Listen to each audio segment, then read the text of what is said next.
Reason voice நேயர்களுக்கு வணக்கம்.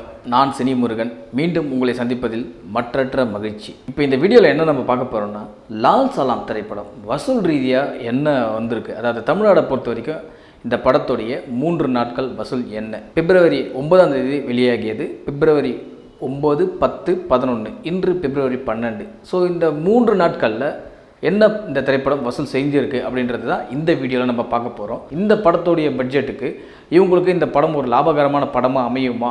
முதல்ல இந்த படம் முதல் நாள் வசூல் பிப்ரவரி 9 அன்று இந்த படத்துக்கு தமிழகம் எங்கும் எல்லா ஏரியாவிலும் நல்ல வசூல் இல்லைனா கூட குறிப்பிட்ட சிட்டி சென்டர்களிலும் பொதுவாக ஒரு ஏரியாவில் இருக்கிற மெயின் தியேட்டர்களிலும் இந்த படம் நன்றாகவே ஓடியது. இதுதான் உண்மை.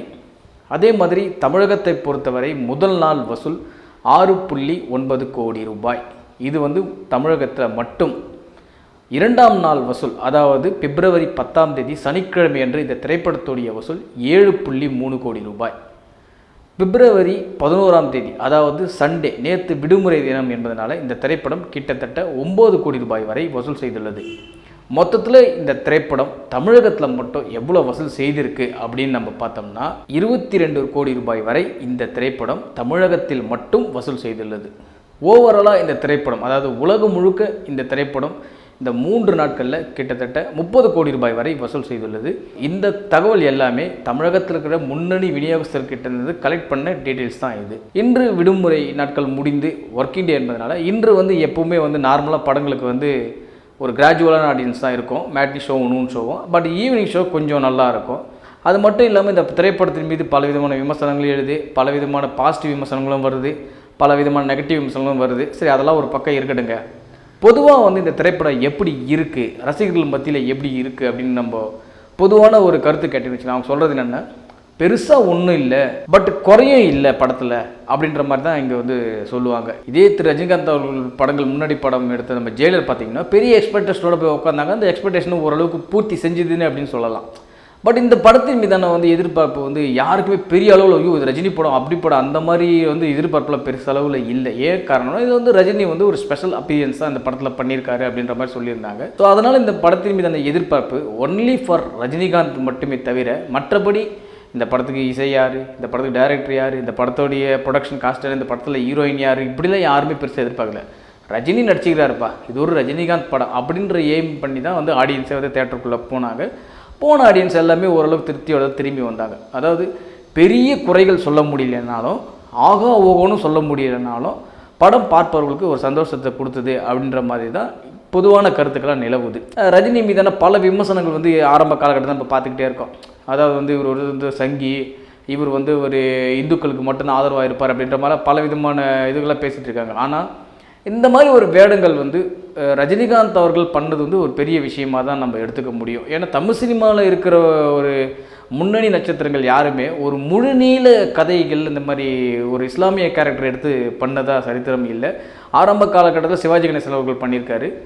அந்த மாதிரி பார்த்திங்கன்னா அந்த வரிசையில் பார்த்திங்கன்னா திரு ரஜினிகாந்த் அவர்கள் தான் அடுத்தது இந்த மாதிரி ஒரு கேரக்டர் ஃபுல், அதாவது படத்தில் ஒரு சின்ன கேரக்டர், அதாவது ஒரு சின்ன சீனுக்காக நடித்ததெல்லாம் சொல்லலைங்க, ஒரு முழு நீள காட்சிகளை இந்த மாதிரி பண்ணது திரு ரஜினிகாந்த் அவர்கள் தான். அதேமாதிரி மாநாடு படத்தில் கூட சிம்பு அவர்கள் கூட அந்த மாதிரி ஒரு இஸ்லாமிய கேரக்டர் எடுத்து பண்ணியிருக்காரு.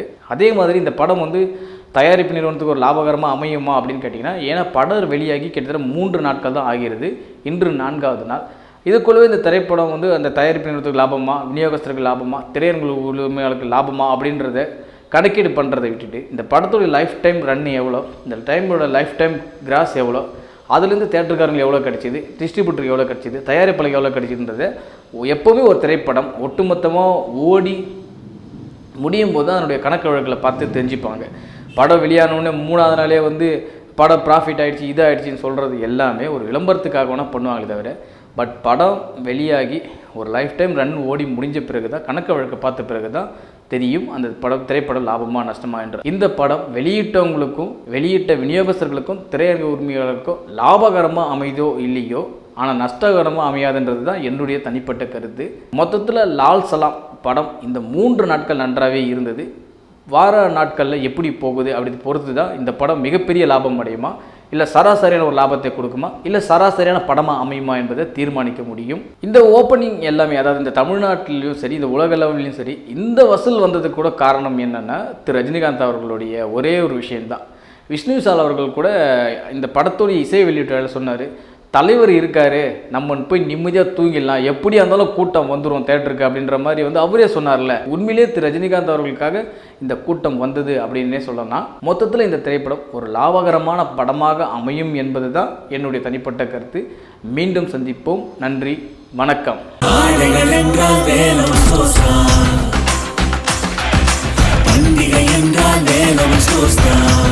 விழா காலங்கள் எல்லாம் வேலவன் ஸ்டோர்ஸோடு. இது போல பல வீடியோக்களை கண்டு மகிழ எங்களது ரீசன்ட் வாய்ஸ் சேனலை மறக்காம சப்ஸ்கிரைப் பண்ணுங்க.